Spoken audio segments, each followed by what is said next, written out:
తెలంగాణలో ప్రజల సొమ్ము దోచుకోవడంలో కాంగ్రెస్ బీఆర్ఎస్ పార్టీలు పోటీ పడుతున్నాయని బీజేపీ ఎంపీ రఘునందన్ రావు ఆరోపించారు. 10 ఏళ్ల బీఆర్ఎస్ పాలనలోని అవినీతిని మించి కాంగ్రెస్ ప్రభుత్వం దోచుకోవాలని చూస్తోందని విమర్శించారు. కాంగ్రెస్ బీఆర్ఎస్ పార్టీలు ఒకే నాణానికి ఇరువైపులా ఉన్నాయని పేర్కొన్నారు.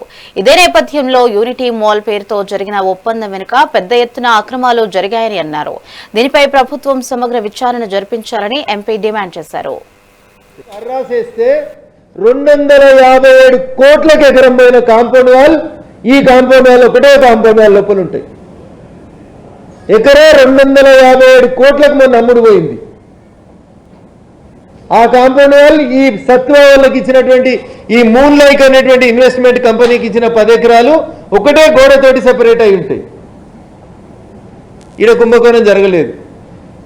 ఎందుకంటే కేటీఆర్ గారు బాగా ఇంగ్లీష్లో మాట్లాడగలుగుతారు కాబట్టి, వారు అగ్రిమెంట్ సంతకాలు పెట్టించినారు కాబట్టి ఆ రోజు అక్కడ అసలు ఎలాంటి కుంభకోణం జరగలేదు.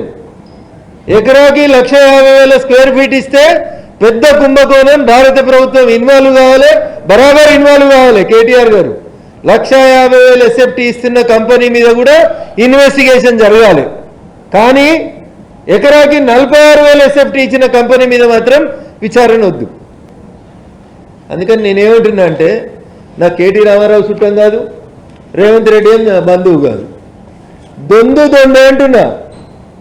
ఆయనకు అందినప్పుడు ఆయన దోసుకున్నాడు, ఈయనకు అందినప్పుడు ఈయన దోసుకుంటున్నాడు.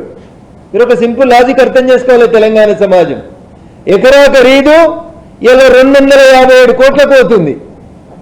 ఇంటూ 10 ఎకరాలు ఇచ్చేసిన అప్పనంగా కేటీఆర్ సార్ 257 కోట్లకి ఈరోజు ఎకరం పోతున్న భూమి మీరు తీసుకున్న జాగ్రత్త కడితే 46,000 ఎస్ఎఫ్టీ తీసుకుంటున్నారు మీరు. కాబట్టి యూనిటీ మాల్ పేరు మీద 1,50,000 ఇచ్చిన దాంట్లో జరిగిన కుంభకోణాన్ని, ఈ మూన్ లైక్ కన్స్ట్రక్షన్ కంపెనీకి ఇచ్చినటువంటి ఈ 10 ఎకరాల భూమిలో జరిగిన కుంభకోణాన్ని, ఈ రెండింటినీ నేను తెలంగాణ సమాజం ముందు ఎందుకు ఉంచదలుచుకున్నా అంటే, వీళ్ళిద్దరి మధ్యలో ఉన్న బంధం ఇది నాణానికి బొమ్మ అయితే ఇది బోరుసు.